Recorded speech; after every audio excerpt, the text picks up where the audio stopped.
প্রিয় দর্শক শ্রোতা, আসসালামু আলাইকুম। ভোরের আলো ইউটিউব চ্যানেলে আপনাদেরকে স্বাগতম। এমপিওভুক্ত শিক্ষা প্রতিষ্ঠানে শিক্ষক নিয়োগে বয়সসীমা শিথিল করা হচ্ছে। আমি জাগো নিউজ 24.com এ প্রকাশিত নিউজটি আপনাদের সাথে শেয়ার করছি। নিউজটি ভালো লাগলে লাইক কমেন্ট শেয়ার করুন। বিশ্বস্ত ও নির্ভরযোগ্য শিক্ষা বিষয়ক আপডেট নিউজ পেতে ভোরের আলো ইউটিউব চ্যানেলটি সাবস্ক্রাইব করে সাথে থাকুন। জাগো নিউজ 24.com অনলাইন পোর্টালে শিরোনাম করা হয়েছে বেসরকারি শিক্ষা প্রতিষ্ঠানে শিক্ষক নিয়োগে বয়সসীমা থাকছে না। বিস্তারিত নিউজে বলা হয়েছে, দেশের বেসরকারি শিক্ষা প্রতিষ্ঠানে গণবিজ্ঞপ্তির মাধ্যমে শিক্ষক নিয়োগের সুপারিশ করে বেসরকারি শিক্ষক নিবন্ধন ও প্রত্যয়ন কর্তৃপক্ষ এনটিআরসিএ। বয়সসীমার জটিলতায় অনেক প্রার্থী নিয়োগবঞ্চিত হন।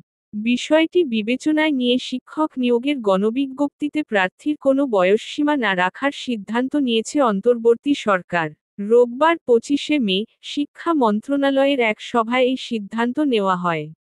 বেসরকারি শিক্ষক নিয়োগ বিধিমালা সংশোধনে এই সভা ডাকা হয়েছিল। সভার সিদ্ধান্ত অনুযায়ী এখন থেকে শিক্ষক নিবন্ধন বিজ্ঞপ্তিতে প্রার্থীর বয়স গণনা করা হবে।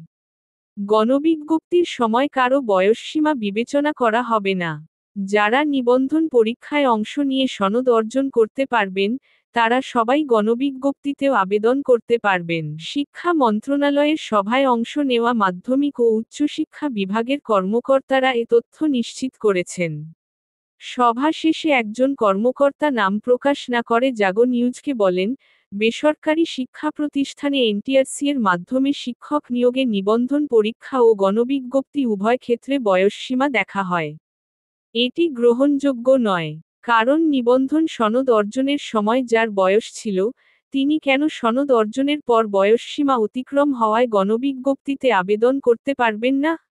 তাহলে তার সনদ অর্জনের প্রয়োজনটা কি? তিনি আরও বলেন, বিষয়টি নিয়ে আলোচনার পর দেখা যায়, দুই ক্ষেত্রে বয়সসীমা দেখা অযৌক্তিক। সেজন্য শুধুমাত্র নিবন্ধন পরীক্ষায় আবেদনের সময় প্রার্থীর বয়স দেখা হবে।